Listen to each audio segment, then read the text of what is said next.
Dorothea Lange. She was a photographer throughout the Great Depression. Many only know her because of this, but she had taken pictures before and after the Depression.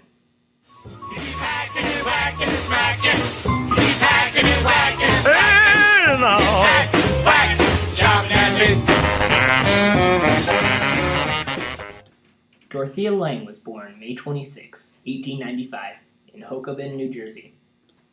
Dorothea Lange was the daughter of Henry Nitzhorn and Joan Caroline Lange, a librarian and a court investigator.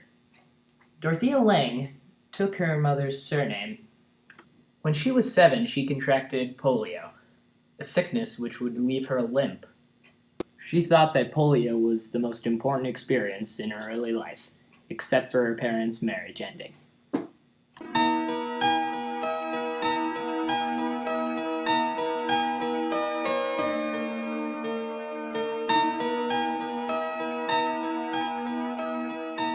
Lange attended all 4 years at Waldaway High School from 1909 to 1913.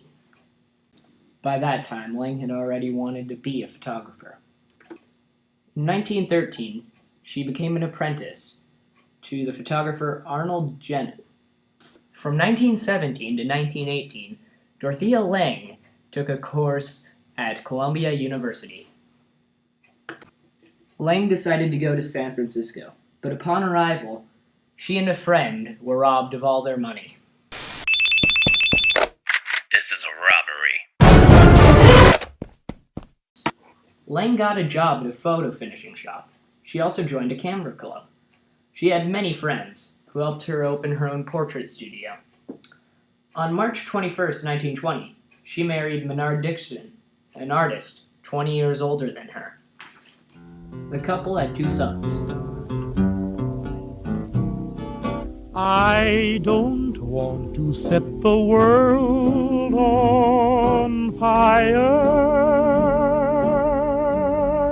I just want to start a flame in your heart.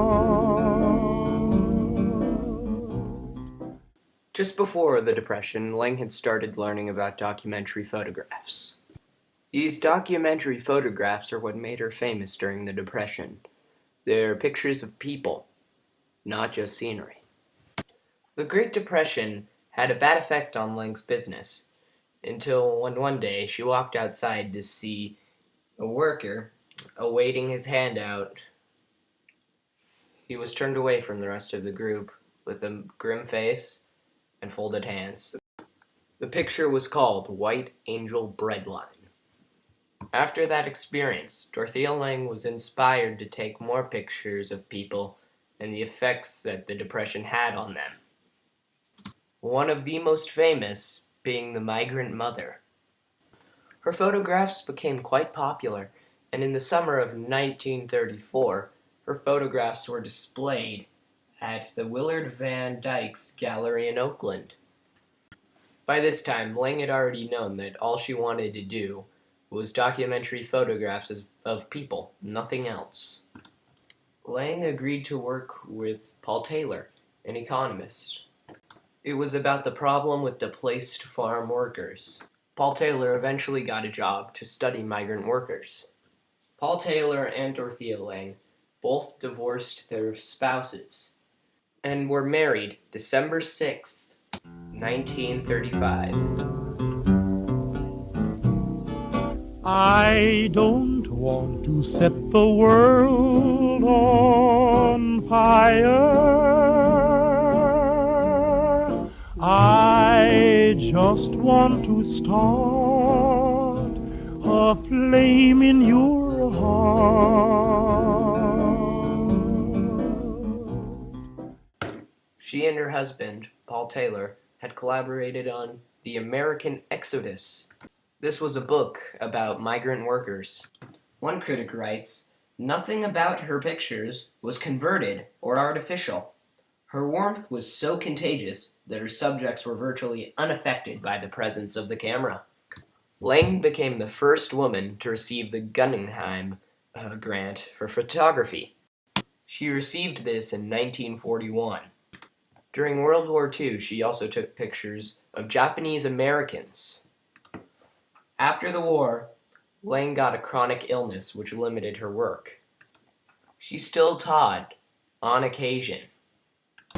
Lang spent the last 2 years of her life preparing for an art studio in 1966. She died 3 months before the exhibit opened.